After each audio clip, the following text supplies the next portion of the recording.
Well, howdy! June is Country Cooking Month. I'm going to show you how I do it. It's not the way, but it's a way. We're going to have a great time today. As you can see, we're out in the beautiful country. Got the cattle in the background, got a fire going. We are going to have a splendid day. Cast iron cooking. We're going to be doing biscuits and gravy, and then we're going to be doing some chili. So stick around. We're going to have some good times.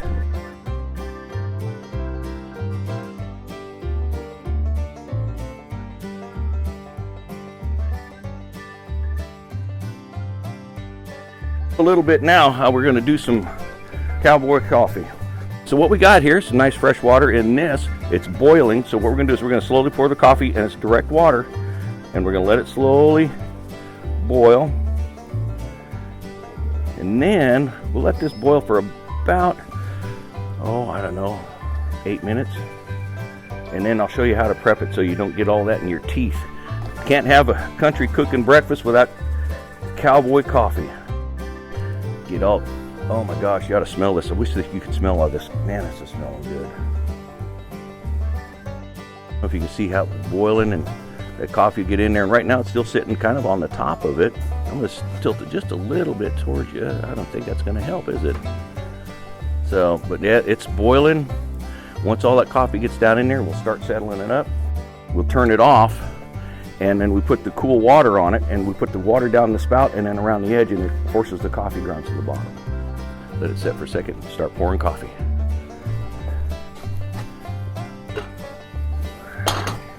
There. Now we take this little drop down in here, and then around the outside edge of that. Now let it set. What happens is that cold water rushes down and grabs all the solids and puts it right where you want it. Let it set. Whenever you guys are ready for some coffee, brought the cups, hot, very hot, gloves. It won't take you long to look at it that way, I'll tell you.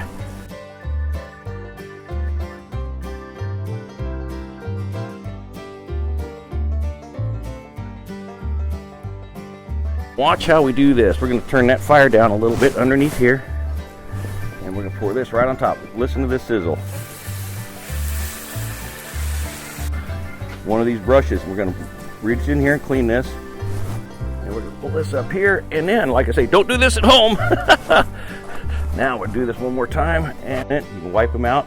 And what you're doing now is you're drying it out because you want all the moisture out of that metal. Okay? And then I'm going to pop some grape juice into that. Grape juice, grapeseed oil.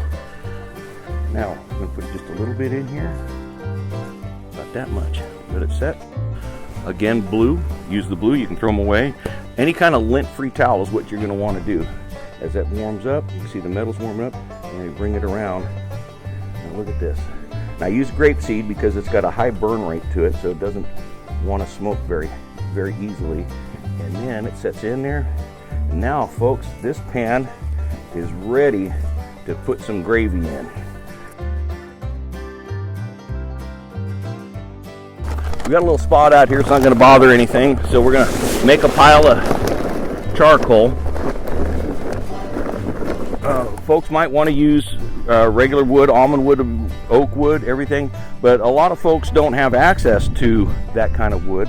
So, but you can go down to your grocery store and buy charcoal, and they make it for this. What I'm looking at is the availability. Some folks don't have availability for almond wood, so we're going to use the charcoal. I'll show you how I do it, and we're going to put biscuits in there, and we're going to put them in the Dutch oven that I've got here, and I've got 2 layers that we can put in, and we're going to cook the biscuits here while we get the gravy ready. So I got my guy coming. We're going to light up our sources.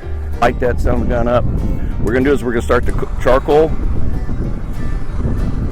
let it burn up really good, and then we're going to place the biscuits and such in there, and we'll have biscuits and gravy here shortly as this thing does its thing. Yeah, we're going to fry all this up into that skillet, and by frying this up with this linguiça, we're going to create a roux, because once we get this done, we'll put some butter in there, and I'll start putting the flour in. I'm going to show you, and it's going to be gluten-free, so folks out there, if you're thinking about it, and I'm going to tell you, most people don't even know it's gluten-free unless I tell them, and it'll come out silky smooth. We're going to fry up all of this, but I'm going to take one of these, and we're going to chop it up really fine, And then what we'll do is put that finely chopped stuff back into the gravy so when we serve it over the biscuits. So that's what we're doing with this right now. And then when we get this started, I've got some sausage we're going to throw in the other one, and we'll have 2 different kind of gravies coming on out here. Okay.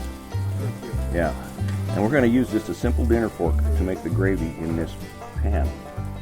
That's going to be good. Is that hot? Well, this is my grandson Connor. Say hi, Connor.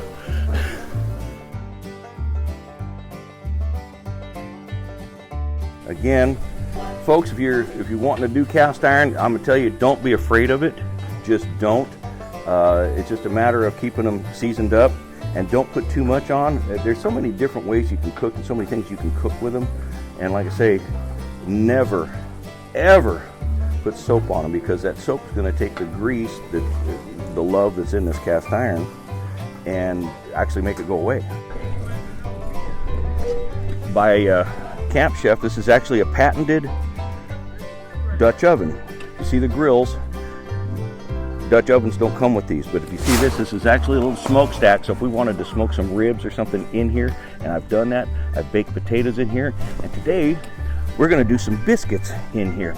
Matter of fact, Daryl, if you want to get those biscuits that I just set down there, we'll go ahead and start lining this up. So what we're going to do is we're going to put these buttermilk biscuits right in here.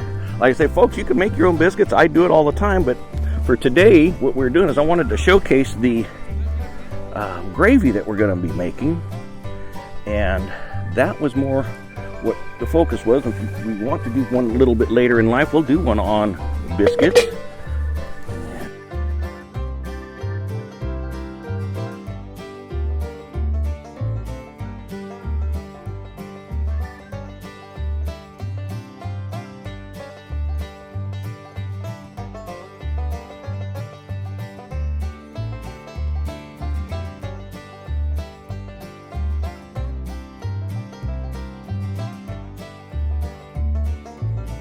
Go.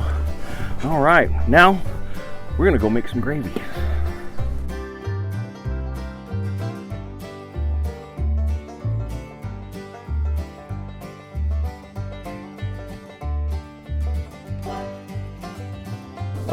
We're using some of this ingredients later on for our chili.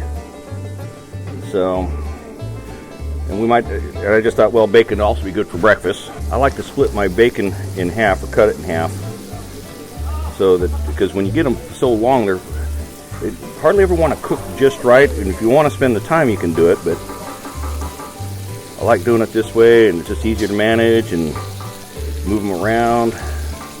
Okay, we've got that. I see we've got some love going on over there. Okay, Connor, your mission here, son, is to not let that burn. All right. Okay. Too much fire here. It is gluten-free. It's flour. It's baking flour. So we're going to start making some gravy here real soon. Turn the fire off right now. The pan's still nice and hot. We're going to put just a little bit of in here. Okay, just about that much. And then the purpose of the fork, you're going to come down here, you're going to take all that, the goodness from that, the meat. In this case, it's going to be linguiça, and it's spicy linguiça, so this gravy is going to come out pretty cool. And you're not going to believe how much gravy comes out of that little bit of flour. Because when we get in here, the first coating is going to be with sweetened condensed milk. And make it nice and silky. You want to get all that in there. And then as this thing progresses and we take it off, we're going to chop up a bunch of linguiça and put into this gravy. Now, folks, none of this is good for you. What's going to benefit out of this is your tongue. Okay. And I might have to put just a little bit more in there.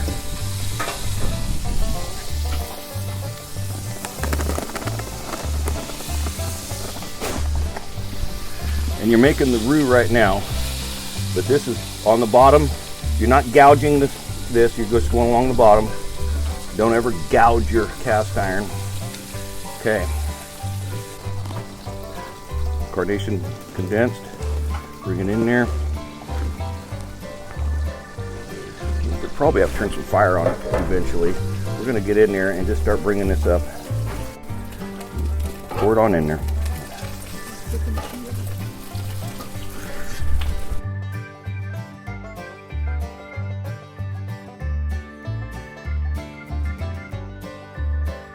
flattening this stuff out, and we'll have gravy here in just a few minutes. This is what takes the most time, is making this gravy up, because we've got the biscuits going, and get this up. We're going to put some mesquite in here.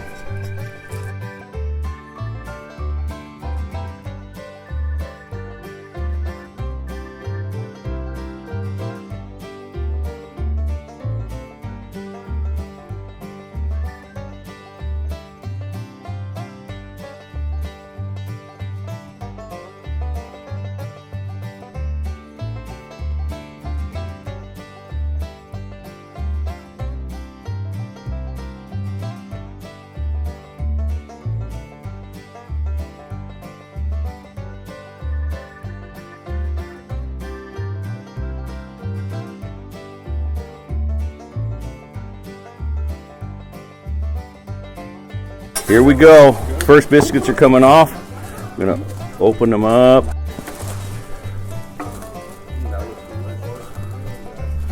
There we go.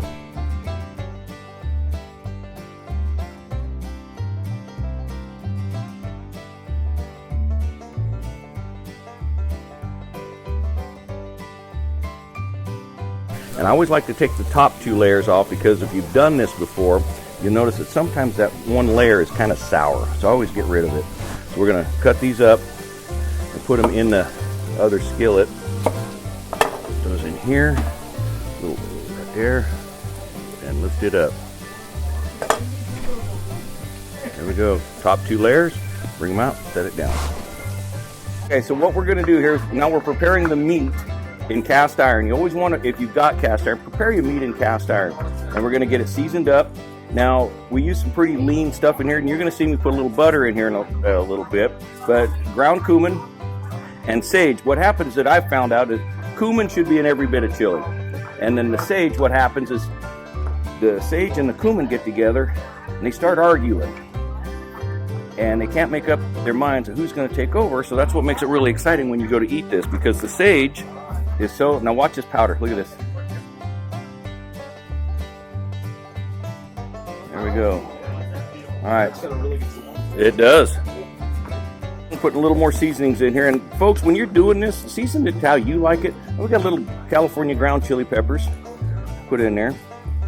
We're going to season the meat, get it to a point where I like it, and then we'll get it into some beans. Now, Bob Erickson does this Cowboy's Touch. It's called A Horse of a Different Color. So got some spank to it. Okay. Got that. Add that up pretty soon, and then I use the Kinder's. It's a brown sugar, but it's not. It's a seasoning. It's not really brown sugar. It's just got the kind of a hint to it. Okay, and I'll start bubbling those up. I want you guys to take a look at something. You can soak beans. I've soaked beans a lot before, but you can cut to the chase. These aren't very expensive. First Street, which is Smart and Final chili beans. It's vegetarian. It's got some decent seasoning to it, but when you're adding your own stuff to it, find out it's really good stuff. What we're doing is we're going to do with meat, but I'm putting the beans and stuff in the different pots, get that going, and then we're going to add the meat to it, and happy trails. Kent Rollins, Chuck Wagon Mesquite. There's nothing added into this. This is his stuff. Like I say, you can go on YouTube and look him up, but you're going to find some good stuff in here. Literally, it's so easy. You take the vegetarian and then put your own meat to it. Like today, we're using buffalo, mostly buffalo. There's a little ground beef in there. And the buffalo was donated by a friend of mine, Sean Slate. They go hunting, and they keep their freezers pretty full, and next thing you know, they're needing to give me stuff. So we enjoy the heck out of that. And like I say, this is going to be the part. And when you guys, because that's about done, stand by. One of 2 secret ingredients. Regular people call them molasses. Okay, and it doesn't take much. Right there. And that's all we're going to put in there. Now, you didn't see what I put in there. I did cans of diced tomatoes and divided them between these 2 buckets. And then I did 2 cans each on these of Rotel chili. Rotel chili's got a really nice flavor, and it's got a good kick to it.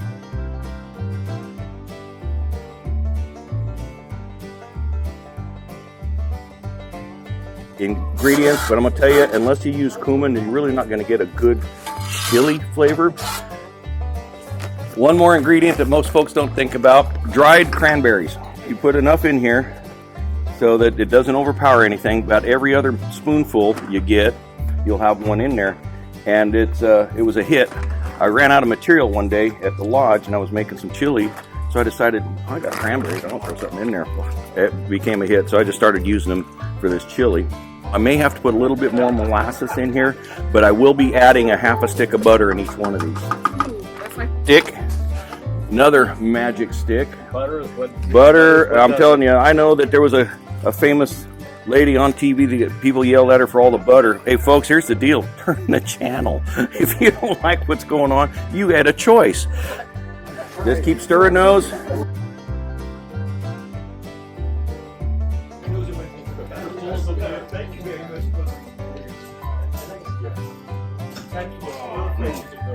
Here, take that out. Milk can be a little hot, so.